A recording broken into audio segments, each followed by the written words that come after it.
But let's just hop into it. So, Tyla dropped her album. Okay, I keep saying album because like everybody's dropping albums, and it's not too often that you see someone drop a mixtape. But Tyla dropped a mixtape. Hold on, I'm tweeting briefly, letting people know that we're live. Um, Tyla dropped her mixtape. We Want to Party, Akron WWP. It's out now. If you haven't streamed it, be sure to tune in. It is 4 tracks. Is it 4 tracks? It is Dynamite, Mr. Media, Is It, and Bliss. 4 songs. Um, and it came out I think the week of the 27th of last month. And the girls were talking about the songs. Like some of the girls was liking the songs. Some of the girls were out of the whole mixtape. 2 songs really. I feel like the pre-release singles were really big. Bliss, people liked Bliss, and we're talking about Bliss. I think Bliss ended up becoming a meme because of the music video. Um, and then people also kind of liked Is It, but not as much as like some of her previous singles and stuff like that. And then the she was doing some also she was also kind of doing a rollout too. It wasn't a US based rollout like her album was, which I'll dig into, but she did roll out the album. She was doing like interviews and performances in like internationally, doing like press tours and stuff, promoting the mixtape and stuff like that. She was doing a lot, and it was very party themed. What I liked about that rollout was how um, it was very much centered around parties because Tyla's brand. A lot of the things that the people like about Tyla is that um, the girl is a party girl. Like you listen to these songs at parties, like this is like ooh, like she. And when you look at her interviews and stuff like that, like she is a very bubbly person. Like she's someone who is what's the words? She's someone who like is very quirky, very fun to be around, like and is around the party. Like she's the life of the party. So like she's built her brand, her and her labels built her brand around her being the party girl. Um and obviously, like because the mixtape is called "We Want to Party," like the rollout and stuff has been party centered. And then the week of the release came, and that was a different story. Tyler kind of got quiet. She wasn't really promoting it, or like she didn't even announce when the thing was dropping. At least from what I saw, it seemed like a lot of like her fan and stan pages were posting about it, and were like, "Oh, like Tyler's dropping on the 27th," and then the mixtape came out. She promoted Dynamite with Wizkid, and that was the post-release single with the music video. And weeks have passed. People tweeted. People, the news of the performance of the album came out. I heard some of the songs were. Um, I heard the album did trend on like the Billboard top R&B charts, which for an R&B album like that's good. Like you should be expected to at least chart on that. And but the thing that got people really going with this situation was the fact that the first week sales were like 33,700, 3,700. Um, and Twitter just went into a frenzy basically with that situation. Twitter was just like, "Oh, Tyler's a flop now." Like Tyler's a flop. Like one thing about Twitter, they are going to launch the flop allegations immediately. If you don't debut #1 on the charts, you a flop, and that's just how Twitter sees it. And we get these, and I'm gonna speak for myself, as I would do on my show, and say that I'm so tired. I'm so tired of the flop conversations because I feel like every week we have another black girl like in the conversation of being a flop, and you look at the numbers and it's like, I mean, flop is relative. Um I'm gonna break it down with the Tyla situation and obviously relay it to some of the other situations. If you followed me and have followed the Cake Radio Show, you know I've discussed quote unquote flopping and quote unquote trend like success on the charts and what that looks like for a lot of these different girls, a lot of the R&B girls that have had the flop allegations lobbied against them. I've talked about it with Chloe Bailey, talked about it with Halle Bailey with their solo music. I've talked about it with Normani and with Dopamine when that came out, and when people were upset that the rollout wasn't as big or extravagant as like a lot of people would want it to be. Um, who else did I talk about it about? I've talked about it with, but my bread and butter was Chloe Bailey and Normani. I talked about it heavy with them. Um, when it comes to Tyla, I feel like a lot of people calling her a flop are like I feel like we're forgetting the fact that one, this mixtape is when it's a mixtape. So I feel like the performance of a mixtape and the performance of an album are completely different. Like I feel like they're both bodies of work, but a mixtape is not. If you look at a mixtape and you look at how people have treated mixtapes historically, mixtapes are like not meant to be taken as seriously as an album. Traditionally, a lot of artists will make mixtapes and put out mixtapes, one because they want to get their name out there, or they have music out but it doesn't fit cohesively in an album, or they what's the word? They, have a bunch of like singles that they've put out that, should be that they feel like would trend well on an album, but they don't want to put it on their next album, so they put it out on a mixtape.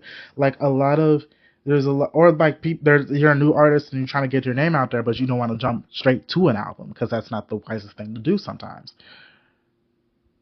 A mixtape is supposed to be like the easy route of things, and it's supposed to be a smart route for like those type of things. And when it comes to performance, if you perform as well as an album, congratulations, you've like done the feat. But if you don't perform as well as an album would, like that's completely fine because a mixtape is not expected to do all that. And I feel like the Stan Wars have conflated the views that people have in terms of the performance of an album and the performance of a mixtape and the performance of a single and the performance of these bodies of work, and they are just like, oh, like it doesn't matter what type of music you drop and what type of, whether it's an album, mixtape, whatever, you a flop. And I just am like, that's kind of crazy.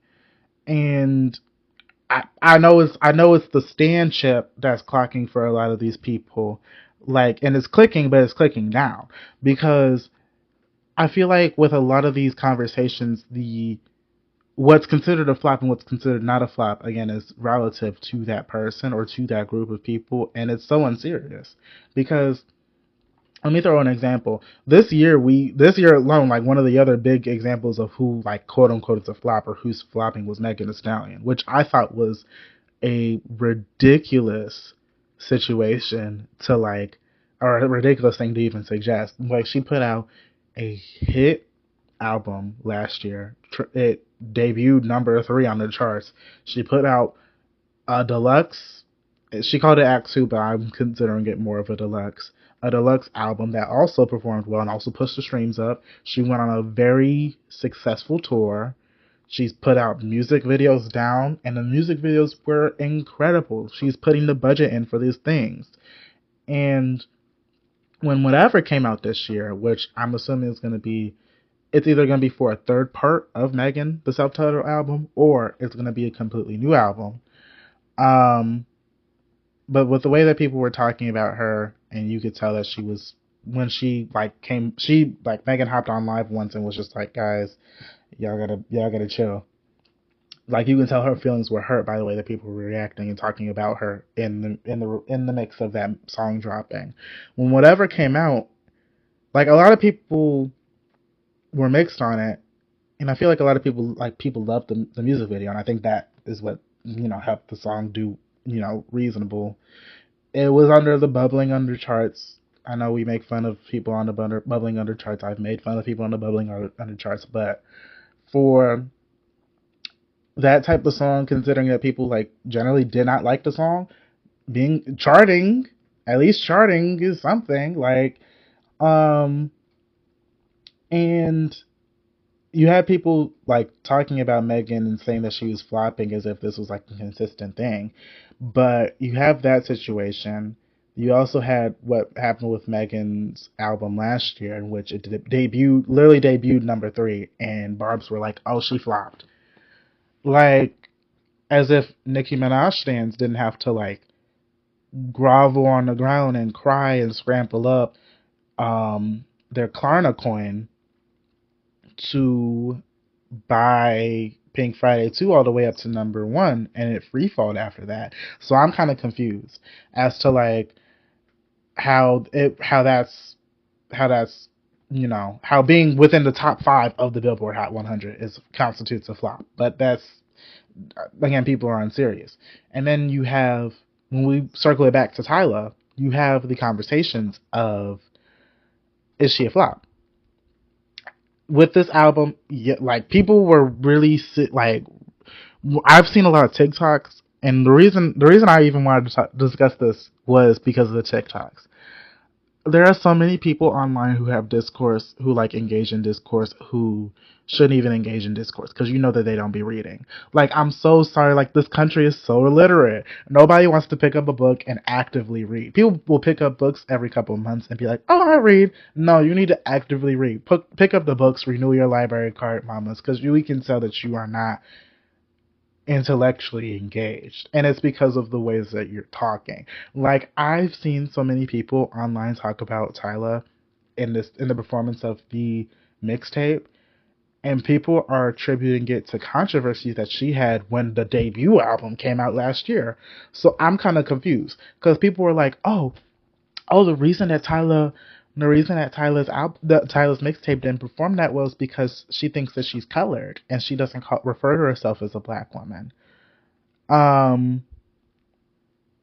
Tyla's mixtape didn't perform as well because she didn't. She said she didn't want to hold. The award was too heavy for her at the VMA, so we just did her a favor. There's this like nice nasty like live at the Apollo type attitude that um a lot of black people, I'm gonna be honest, like a lot of black people, when especially when they consume other people, consume other celebrities, consume media and stuff like that, have, and I think it's very disgusting because it is. I think it's odd that like you're just like, "Oh, we're doing you a favor," when like if you were legitimately upset by that behavior, you could have just said like, "Oh, I didn't stream the album." But for some reason, like knowing that you didn't, like we know that you didn't stream the album, but the fact that like the mixtape and stuff was not performing as well as you would want it to be, you just wanted to hit the lick and be like, "Oh, the person that I don't like already is flopping, so I'll let me gloat." But like, sister, you not really doing that much numbers either, so I'm so confused. I like, and it's not even like a numbers game, like because it sounds like I have my stand card going, but like legitimately, if people like if the issues surrounding Tyla and the like colored, her referring to herself as colored rather than like African or like an African American, considering that that's a South African woman, and how we in the United States engage with race and ethnicity is completely different to how they, you know, discuss it and embrace it. Um, like two completely different, topics and discussions. People were not equipped to have that conversation. And we saw that with the rollout of, her debut album last year when those conversations were happening and the discourse that came with that. But if people were like, "Oh, this is the reason that the mixtape underperformed," then the debut album last year wouldn't have performed as well as it did because it hit within the top 100. The singles that she released after that would not have performed as well as they did, and then the mixtape would have performed as worse than it probably did then. So like I feel like people are just like disingenuous, and I feel like the people who are saying that that's the reason are disingenuous. I feel like those people who are saying that have already chosen not to engage with like Tyla and with Tyla's music, and just wanted to come in and get a lick back. And baby, I'm snatching that lick back from you. I'm writing you up. You going to the detention's office. Thank you. Um, but no, you have that, and you also have people like people are talking about Tyla in a way that like I think is very like inhumane, because again, like you have those people who are like engaged, like using that like the situations that came out during the debut album, and how she was like stepping into herself, getting comfortable and kind of being silly and stuff like that. And again, discussing how she, as a South African woman, engages in race and ethnicity compared to us in the United States.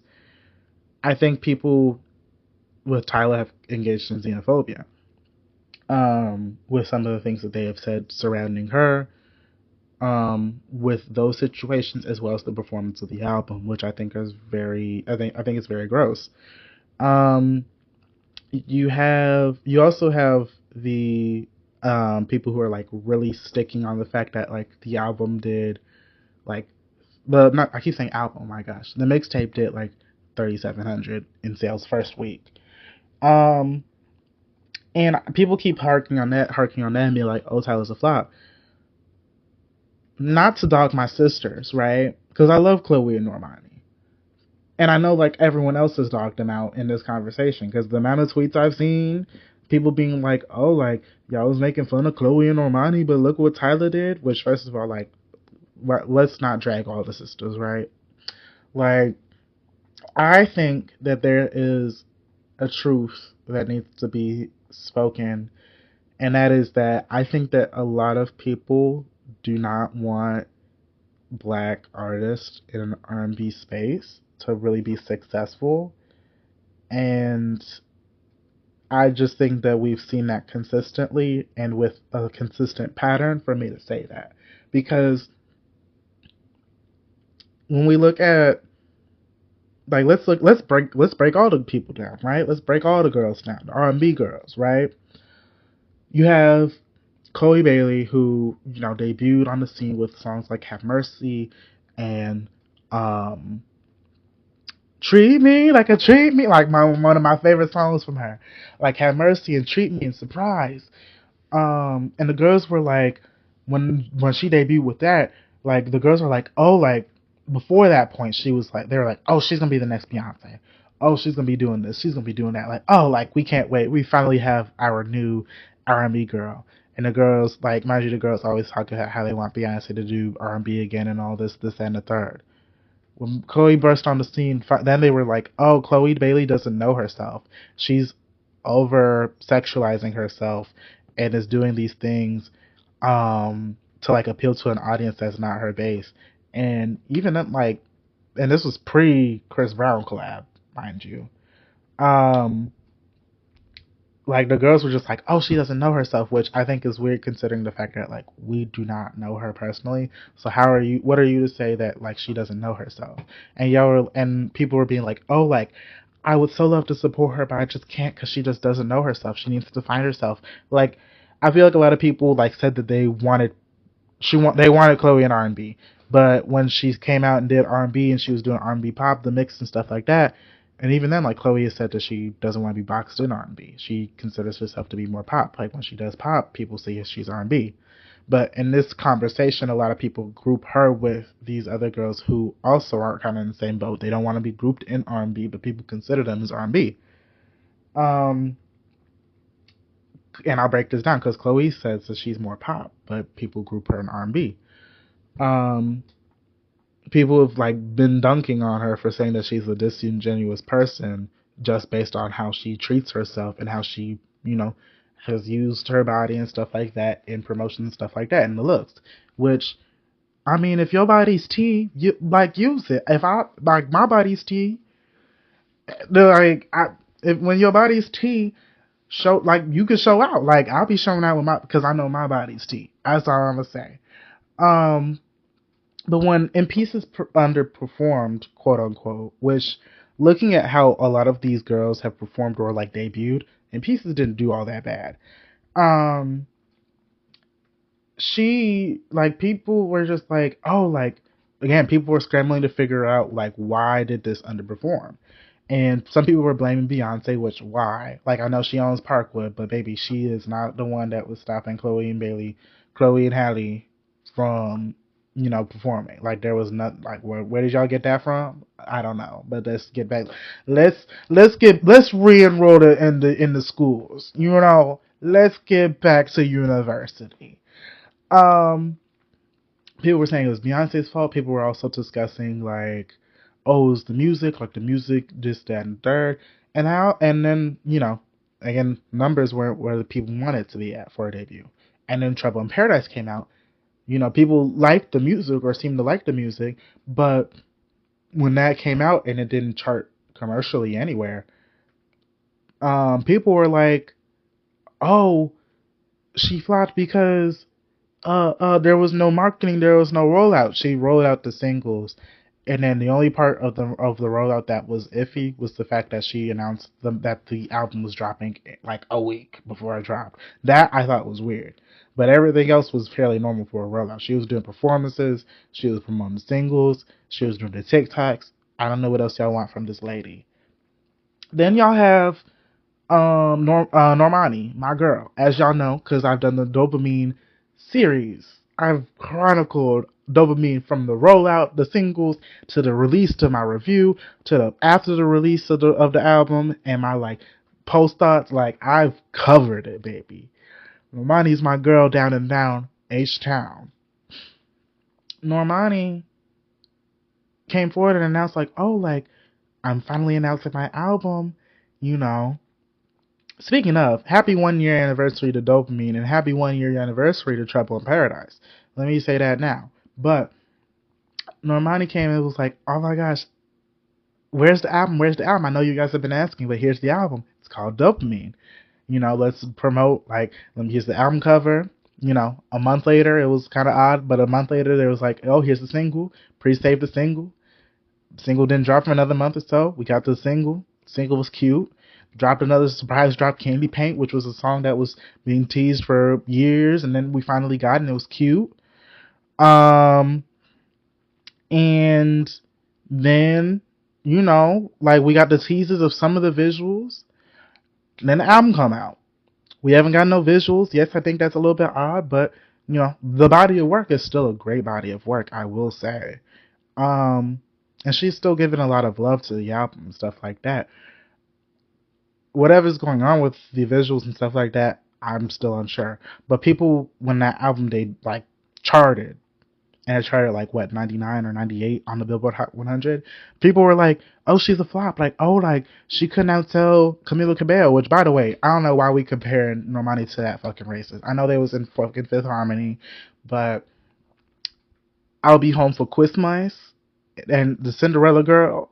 Listen, as if you've been following me, y'all know I don't like Camila Cabello. But that's let me be nice here. Let me hit pause on that.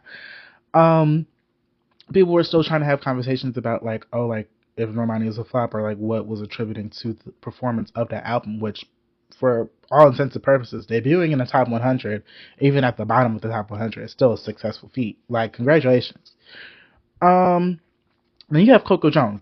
Coco Jones was the one in which I was like, okay, y'all just don't like black women, and y'all don't like black women in R&B, and also the fact that y'all aren't buying the music, like y'all aren't spending the coin on the sales, because that's the big thing that I think is also an issue. Coco Jones came out with her album Why Not More. I love the album. I own the album actually. I have the CD. Personally, I do. I really do. Love that album. I have a lot of favorite songs from that album. One of the songs off that album I want played at my wedding, personally. But she was doing the rollout. She did the things that a lot of people want her to do. She was sitting down doing interviews. She was doing performances live on TV and, on YouTube. She was interacting with the YouTube personalities. Terrell, she did the Terrell Live. She was doing the things. She was doing the interviews with, like, GQ and all them. Plus the album out. She was giving music videos and stuff, too. We got, what, Taste? We got, Here We Go, uh-oh. I had to remember the name of the song. Here We Go, uh-oh.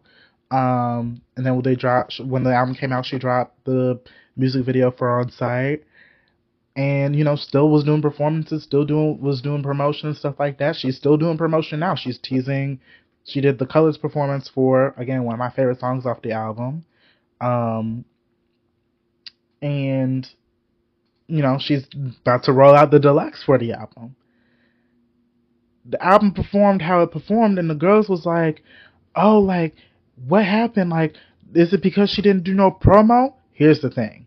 This is when I was like, okay, y'all dumb as shit. Let's dig into it. Because, for starters, she was doing promo. She actually clocked someone on TikTok and was like, who said, like, oh, like, why am I just now hearing that this album's coming out? Like, you didn't do no promo. She posted a TikTok responding to this, in which it's her literally doing promo on TV and stuff like that. For one, I think that there's an issue in which marketing is not reaching. We need to like come up with a better way to reach people, because the current state of marketing is not where it needs to be. And that's someone who has a business degree and loves marketing. Um, the current state of marketing is very fragmented, because when you promote on TV, you're kind of courting the older demographics, the people, the millennials, the boomers, and everyone else who still got a cable subscription or got one of those streaming services that has a live TV component. So like those people that are still watching, like Jimmy Fallon and Stephen Colbert, rest in peace to the show because Paramount canceled it. Like a lot of the people be tuning into that stuff. Um, are geared towards an older audience, because younger audiences like my generation, the generation that I feel like a lot of people are assuming that music is courting, and that a lot of people are also assuming that these R&B artists are trying to court.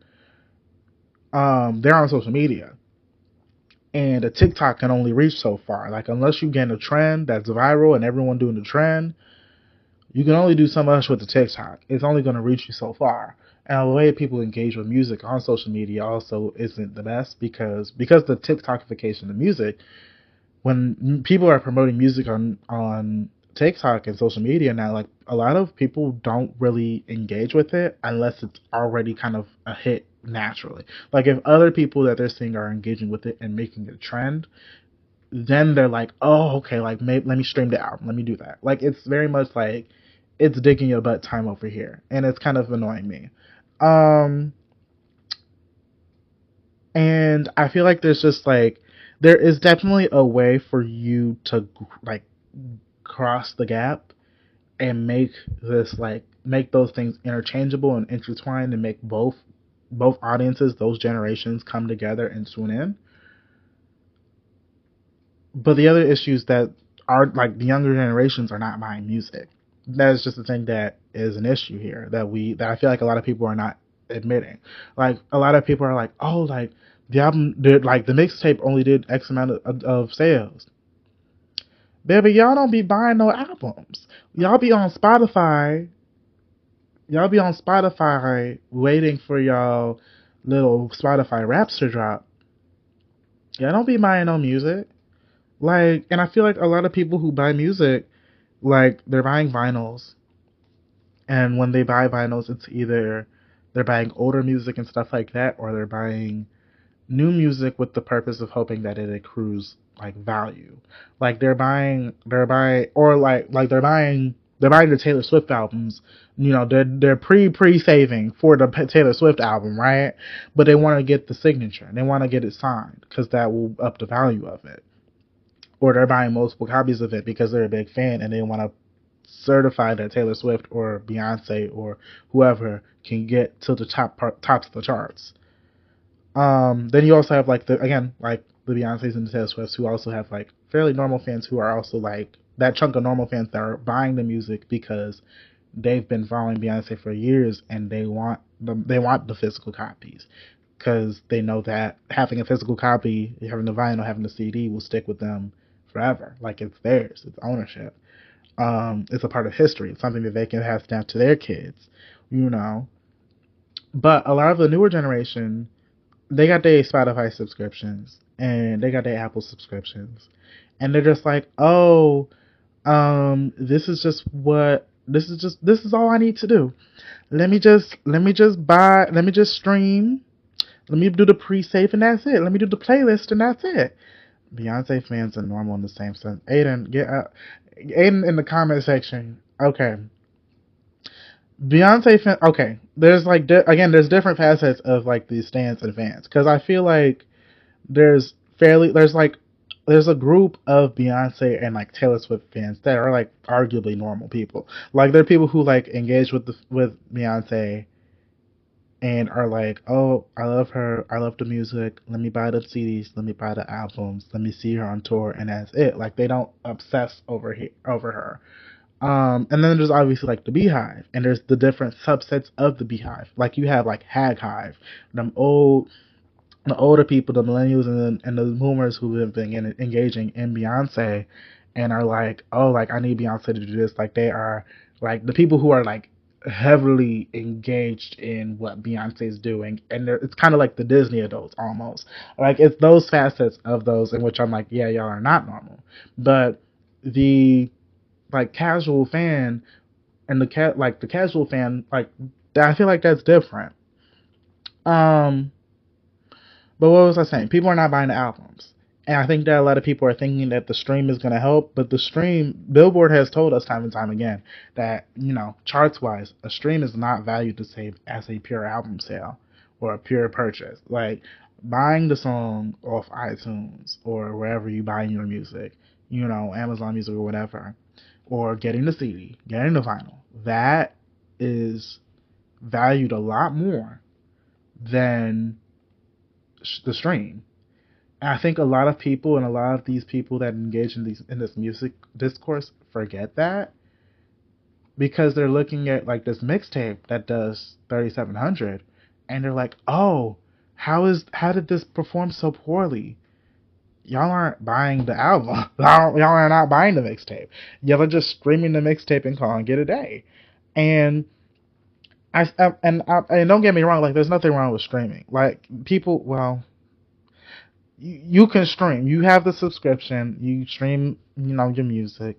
But if you really like, I feel like a lot of people who are engaging in these conversations are not serious because like the people, they're not buying music, especially for these newer these newer artists that are coming on and are one, and they're like looking at and being like, oh, you could be the next. You could be the next. Like, you could be our generation's so and so. But because of the fact that like y'all are tearing them apart in the ways that y'all are in a very inhumane way because y'all are haters down and y'all are miserable and y'all also are not buying the music and not engaging in them in the ways they need to, because let's be honest, a lot of the people that were dragging Chloe and dragging like the people that were dragging Chloe were not going to the In Pieces tour. They were not buying the album. The people who were dragging Normani, they didn't buy the album off iTunes. The people that were dragging Coco Jones, y'all weren't buying the vinyl. Y'all weren't buying the CDs. Y'all weren't buying tickets to the tour, which I heard the tour was very cute. I wish I could have gone, but scheduling didn't allow me to. But I bought my CD. Victoria Monet, even, like, a lot of people talk about Victoria Monet and some of the things that she done, or like the performance of stuff like that. People are not buying. People are not buying. Y'all need to buy. And obviously, like, I know that's a little bit hard, especially since we're in a recession and there is, the budgets are tight and stuff like that. But if y'all, like, listen, y'all need to buy the albums. That's all I'm going to tell you. I think, will Tyla be fine after this? And I absolutely think she's going to be fine after the performance of this mixtape. I think the reason that this was a mixtape even to begin with, and it was 4 songs, was I think that this was going to be, those 4 songs were probably going to be a part of an album, because Tyla was teasing that there was going to be a second album this year. But I feel like the label was not liking the songs, and the songs that came out as singles already were not performing up to snuff that they wanted to, and they were just like, you need to go to the drawing board, and we're going to do mixtape this year. And they were like, and the mixtape probably wasn't finished in time, so they probably put out 4 songs, and they're like, we're gonna put the second half of the mixtape later on if they even drop that, because Tyler was posting on Instagram saying that, oh, this is the first part of the mixtape. So we'll see how this goes. Of course, I will be like following this as it goes, but that's my thoughts on the Tyler situation.